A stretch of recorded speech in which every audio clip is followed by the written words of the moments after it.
This is the Rest of Everest video podcast, an almost unabridged expedition experience. Episode 44, Predicting the Future. Hey! Well, hello again, everyone. Welcome back to the Rest of Everest video podcast. I'm John Miller. Well, it's that time of year again. People are starting to summit Everest. People have been summiting for the past, probably week or so. And as I record this, it's Tuesday, the 15th of May. You know, I've got several friends who are queuing up and getting ready to make summit bids in the next couple of days, and so it's always a mixed time of year emotionally for me. It's very exciting, but also slightly nerve-wracking. So, you know, there's lots of places to go to get good information on Everest. One of my favorite places is the Adventure blog. One of my other favorite places is Alan Arnett's website, and you can link to both of those from my Tibet2007.therestofeverest.com site. With all of that being said, let's head back to my Everest back in 2003. The more things change, the more they stay the same. So let's go back to Everest. Here we go.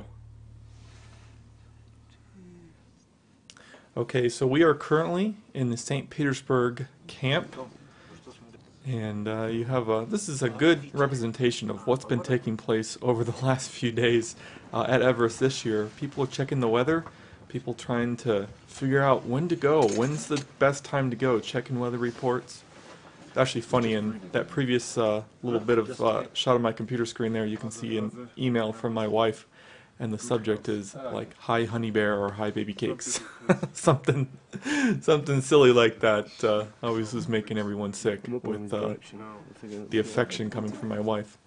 But yeah, these are in the middle. There's Dr. Dima in the red hat. That's Vova.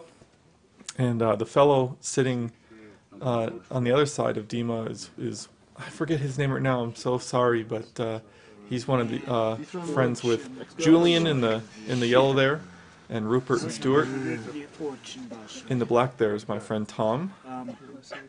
He was a member of the St. Petersburg team, even though he is Canadian and lives in Colorado. And he spoke some Russian, as you can tell here. 40 до 60 kilometers. About 30 35 k's is 10. Okay.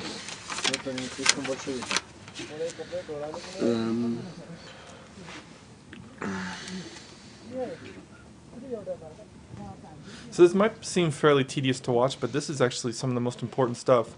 Is this thing on mine now? Yeah, if you... What sites you'll look at? These people are planning their future. MountEverest.net and everestnews.com and check those to see. Sure.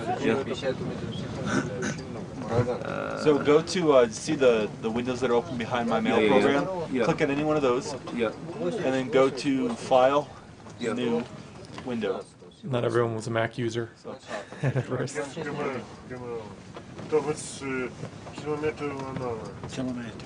New viewer window. Or just click the Apple and N, just as a shortcut. Should pop open. Cool. It's going to give you the signal quality screen. So then just it's giving me a new message one. Hang on. Yeah, where's a new message? So Dima was starting to get really nervous. You can see he's not very happy. He was getting more and more concerned about his team This is the one with the roof. and their health. Northeast Ridge Route. Model data continue to indicate afternoon snow showers throughout Thursday before dry conditions move over the region. West-northwesterly winds of 8 to 15 metres a second through early Thursday, increasing late Thursday through Saturday to 15 to 20 metres a second. The strongest winds higher up as the jet stream shifts slowly northwards, beginning late on Sunday.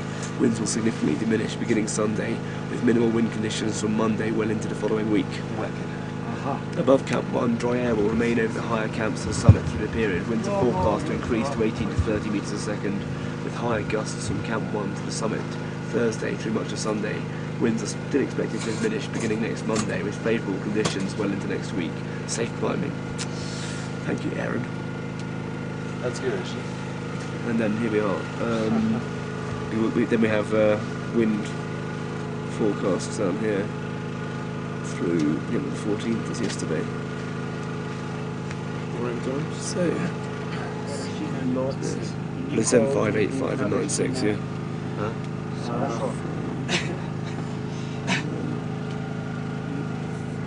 Yes, this is the last three. 96. Or should you just the last two? The last three. You want 96 and the last three of each one, yeah? So 20, 28, 34. From 15, okay, 20, 28, 34, 16, 20, 26, 31.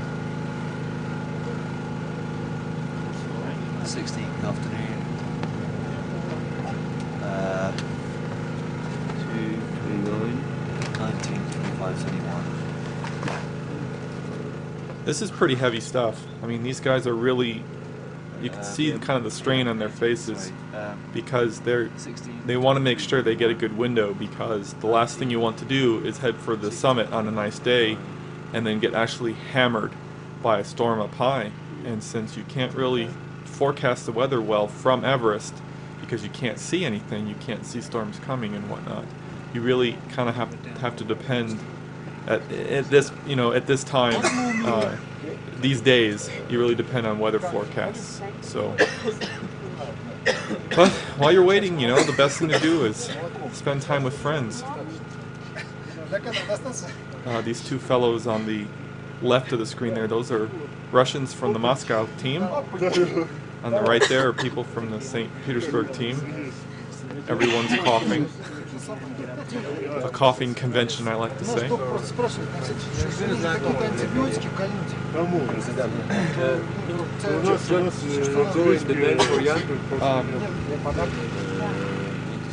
The orange there, that's Denis. He's our French friend who cooked us at dinner at his camp several episodes ago. He was not happy with the weather report.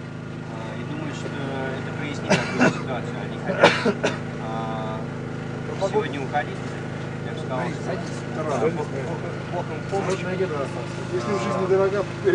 you see it?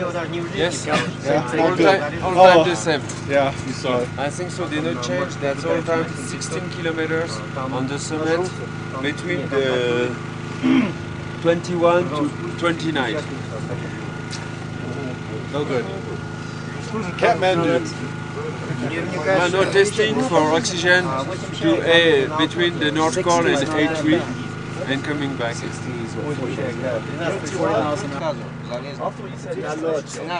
that right there, that's Marina. And she was fairly resigned at this point. She had developed a really bad case of pneumonia, and it was just going to be a matter of time, just couple of days here before she was going to head back home. The climb was over for her, and Dima was extremely concerned about her health, so he was going to be escorting her to the border to go back to Kathmandu. It just was too dangerous for her to climb. She was an extremely strong climber. She was also an Olympic caliber skier. And it just, you know, luck of the draw. Altitude, just, it's a wild card. And she developed pneumonia there.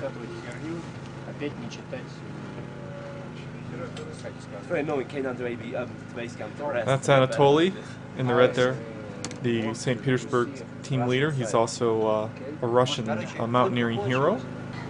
Огурчики соленые, малосольные. Хочешь? Все кончилось. Силы оказалось настолько мало, что пока Марина до 6 часов This is what my world sounded like the whole time I was there. It was primarily in Sherpa and primarily in Russian. You talked to Ben today? Да, нет. Что? Помилуйте, чисто спишь. These people were great. Just fantastic. They are sort of one of my other families. I'm very fortunate to become very close with lots of climbers from around the world. Пожелаем горы, чтобы повезло с погодой, все было хорошо. That's Vova there. Что ты молодец. As I recall here, he's checking sports scores. He's checking football scores on their soccer team back home.